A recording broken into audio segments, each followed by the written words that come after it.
Bonjour et bienvenue à 6 minutes de science. Cette semaine, nous allons découvrir ce que sont les 3 états de la matière en compagnie de nos 2 experts, le docteur Catherine et le docteur Julie. Bonjour Madame Stéphanie. Bonjour. Allons parler des 3 états de la matière. Alors, il existe 3 états de la matière, solide, liquide et gazeux. Toute la matière dans l'univers est composée de petits morceaux qui s'appellent des atomes. Les atomes, c'est comme nous. Le plus d'énergie que ça a, le plus ça bouge. Alors, nous pouvons prendre n'importe quelle matière et la transformer entre les 3 états de la matière, dépendant de combien d'énergie il existe dans le système.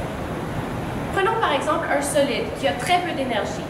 Si on y ajoute de l'énergie, par exemple avec de la chaleur, nous pouvons transformer ce solide en liquide. Ce processus s'appelle la fusion. C'est un processus réversible. Donc, si nous prenons le nouveau liquide et nous enlevons l'énergie, par exemple en le refroidissant, ce liquide peut redevenir un solide par un processus qui s'appelle la solidification ou la congélation. Venons voir un peu à quoi ça ressemble.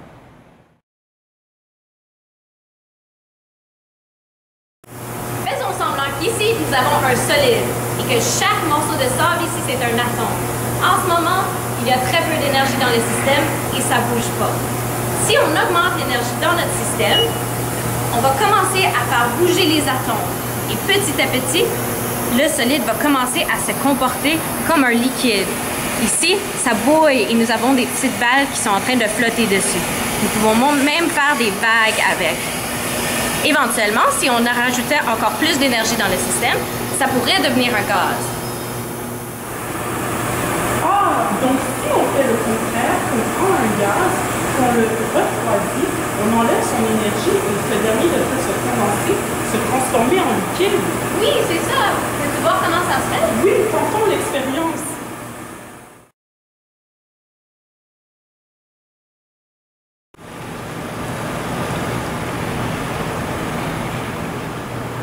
Donc nous avons ici un ballon qui est rempli de gaz que nous allons refroidir en le trempant dans l'azote liquide. Voyons ce qui se passe. Wow! Le gaz s'est condensé, a pris beaucoup moins d'espace et s'est transformé en liquide.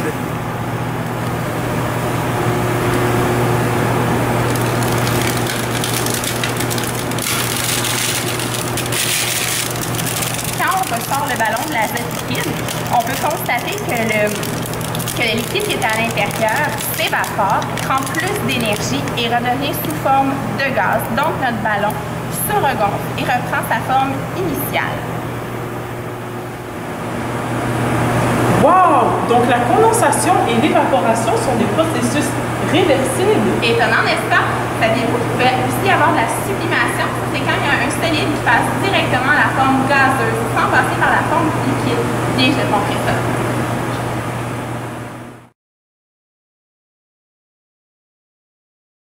Alors Stéphanie, est-ce que tu attends de voir une expérience avec la sublimation? Oui, oui, allons-y. Donc ici, on a de la glace sèche qui est composée de dioxyde de carbone. On peut aussi le nommer carboglace. Donc c'est extrêmement froid, environ moins 80 degrés Celsius. Dans cette tasse, j'ai de l'eau chaude. Voyons ce que ça va donner. Impressionnant, n'est-ce pas? Donc si vous voyez, j'ai mon solide qui est passé directement à la forme gazeuse. Le gaz, c'est le petit brouillard qu'il y a autour. Donc on n'est pas passé par la forme liquide. C'est exactement le même procédé qu'on utilise dans les films d'horreur pour faire le brouillard dans les cimetières. Wow! Comme c'est intéressant. Intéressant, hein? Révisons ce que nous avons appris aujourd'hui. Il existe 3 états de la matière, solide, liquide et gazeux. L'état de la matière sera déterminé par l'énergie que possèdent les atomes qui la forment. Le plus d'énergie ont les atomes, plus la matière sera fluide. Un solide peut être transformé en liquide en rajoutant une quantité suffisante d'énergie au système, par exemple avec de la chaleur. Ce processus s'appelle la fusion. Cette transformation est réversible.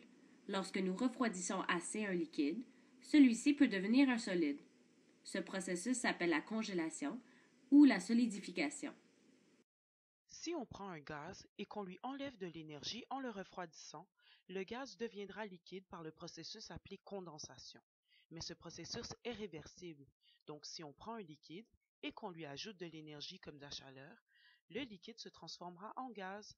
Ce processus est appelé évaporation. La sublimation, c'est lorsque l'on passe directement de la phase solide à la phase gazeuse sans passer par la phase liquide. En fait, c'est quand on rajoute beaucoup d'énergie à notre solide, cela fait disperser les molécules ou les atomes qui le constituent et en se dispersant énormément, cela devient un gaz. C'est un processus qui est réversible, ce qui veut dire que l'on peut aisément passer de la forme solide à gazeuse et de la forme gazeuse à solide par la condensation solide. C'est tout pour cette semaine. Merci d'avoir été là à 6 minutes de science.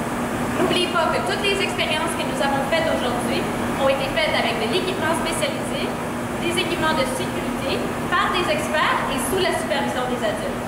Revenez-nous la semaine prochaine.